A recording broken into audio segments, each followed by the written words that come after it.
Assalamualaikum warahmatullahi wabarakatuh. Perkenalkan, nama saya Muhammad Fikriyadi, NIM 22 2018 285. Baiklah, di sini saya akan mempresentasikan materi tentang perpajakan di bidang konstruksi.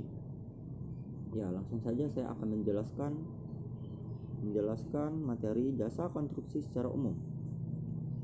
Jasa konstruksi merupakan salah satu kegiatan dalam bidang ekonomi, sosial dan budaya yang mempunyai peranan penting dalam pencapaian sebagai saranan menunjang terwujudnya pembangunan nasional. Berbagai peraturan undang-undang yang berlaku belum berorientasi baik kepada kepentingan pembangunan jasa konstruksi sesuai dengan karakteristiknya, yang mengakibatkan kurang berkembangnya iklim usaha yang mendukung meningkat daya saing secara optimal maupun bagi kepentingan masyarakat. Peraturan Pemerintah Nomor 51 Tahun 2008 yang mengatur pajak penghasilan dari usaha jasa konstruksi selanjutnya, dengan harapan agar pelaksanaan pengenaan pajak penghasilan dari usaha jasa konstruksi dan menjaga iklim usaha sektor jasa konstruksi tetap kondusif, perlu melakukan penyesuaian sebagai akibat meningkatnya bahan material, di mana pengertian jasa konstruksi dalam PP Nomor 51 Tahun 2008 tentang jasa konstruksi adalah layanan jasa konsultasi perencanaan pekerjaan konstruksi, layanan jasa pelaksanaan pekerjaan konstruksi, dan layanan jasa konsultasi pengawas pekerjaan konstruksi. Bidang usaha jasa konstruksi tersebut mencakup pekerjaan arsitektural, sipil, mekanikal, elektrikal, dan atau tata lingkungan masing-masing beserta kelengkapannya untuk mewujudkan suatu bangunan atau bentuk fisik lain. Ketiga jenis usaha konstruksi di bawah dapat berbentuk orang perseorangan atau badan usaha apabila pekerjaan konstruksi yang akan dikerjakan beresiko besar. Yang satu, perencanaan konstruksi adalah penyediaan jasa orang perseorangan atau badan usaha yang dinyatakan ahli yang profesional di bidang perencanaan jasa konstruksi, yang mampu mewujudkan pekerjaan dalam bentuk dokumen perencanaan bangunan atau bentuk fisik lainnya. 2. Pelaksanaan konstruksi adalah penyediaan jasa orang perseorangan atau badan usaha yang dinyatakan ahli yang profesional di bidang pelaksanaan jasa konstruksi yang mampu menyelenggarakan kegiatannya untuk mewujudkan suatu hasil perencanaan menjadi bentuk bangunan atau bentuk fisik lainnya. 3. Pengawas konstruksi adalah penyediaan jasa orang pembangunan atau badan usaha yang dinyatakan ahli profesional di bidang pengawas jasa konstruksi mampu melaksanakan pekerjaan pengawasan sejak awal pelaksanaan pekerjaan konstruksi sampai selesai dan diserah terimakan. 2. Jenis usaha jasa konstruksi. Jenis usaha jasa konstruksi berdasarkan Undang-Undang Nomor 36 Tahun 2008 tentang jasa konstruksi yang terdiri dari beberapa bagian, yaitu 1. Usaha perencanaan konstruksi, 2. Usaha pelaksanaan konstruksi, 3. Usaha pengawasan konstruksi, memberikan layanan jasa pengawasan baik sebagai atau seluruh pekerjaan pelaksanaan konstruksi mulai dari penyiapan lapangan sampai dengan penyerahan hasil akhir konstruksi. 3. Bentuk usaha jasa konstruksi.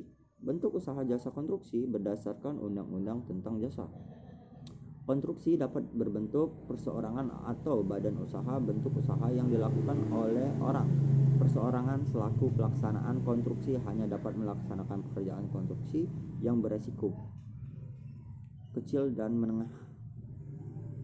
4. Tujuan jasa konstruksi. Adapun pengaturan jasa konstruksi bertujuan untuk 1. Memberikan arah pertumbuhan dan perkembangan jasa konstruksi untuk mewujudkan struktur usaha yang kokoh, handal, berdaya saing tinggi, dan hasil pekerjaan konstruksi yang berkualitas. 2. Mewujudkan tertib penyelenggaraan pekerjaan konstruksi yang menjamin kesetaraan kedudukan antara pengguna jasa dan penyediaan jasa dalam hak dan kewajiban serta meningkatkan kepatuhan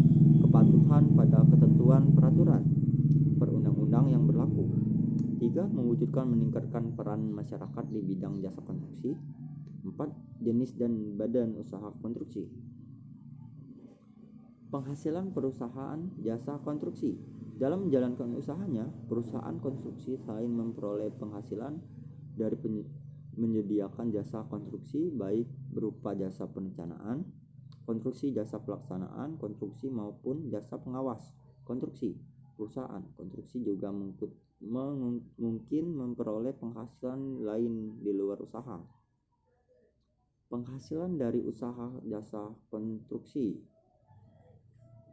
Penghasilan utama perusahaan konstruksi tersebut adalah penghasilan dari penyediaan jasa konstruksi, baik jasa perencanaan konstruksi maupun jasa pengawas konstruksi. Penghasilan luar usaha jasa konstruksi. Selain penghasilan dari memberikan jasa konstruksi, terdapat juga penghasilan lain perusahaan jasa konstruksi yang meliputi penghasilan alat-alat berat dan mesin-mesin yang menganggur, penghasilan jasa giro, penghasilan bunga deposito, dan penghasilan luar usaha lainnya. Kewajiban perpajakan perusahaan jasa konstruksi. Dalam ketentuan perpajakan yang diatur dalam Peraturan Pemerintah Nomor 51 Tahun 2008 tentang pajak penghasilan dari usaha jasa konstruksi dan Peraturan Menteri Keuangan Republik Indonesia Nomor 187 PMK 03 2008 tentang tata cara pemotongan, penyetoran, pelaporan, dan penata usaha pajak penghasilan atas penghasilan dari usaha jasa konstruksi PP 140 tahun 2000. Nampaknya hanya mengatur pengenaan pajak penghasilan dari usaha jasa konstruksi yang memang dilakukan oleh perusahaan yang mempunyai sertifikasi pengusaha konstruksi, sementara penyediaan jasa konstruksi yang tidak memiliki sertifikat dikenakan PPh pasal 2 dengan tarif lain dan diatur dengan ketentuan lain. Sementara itu PP nomor 51 tahun 2008 ini nampaknya mengatur semua penyediaan jasa konstruksi baik yang bersertifikat konstruksi maupun tidak. Hal ini bisa kita lihat dari pengaturan tarif yang berbeda di PP nomor 51 tahun 2008 ini. Baiklah, itu saja yang dapat saya jelaskan dari materi perpajakan di bidang konstruksi. Kalau ada salah kata saya mohon maaf.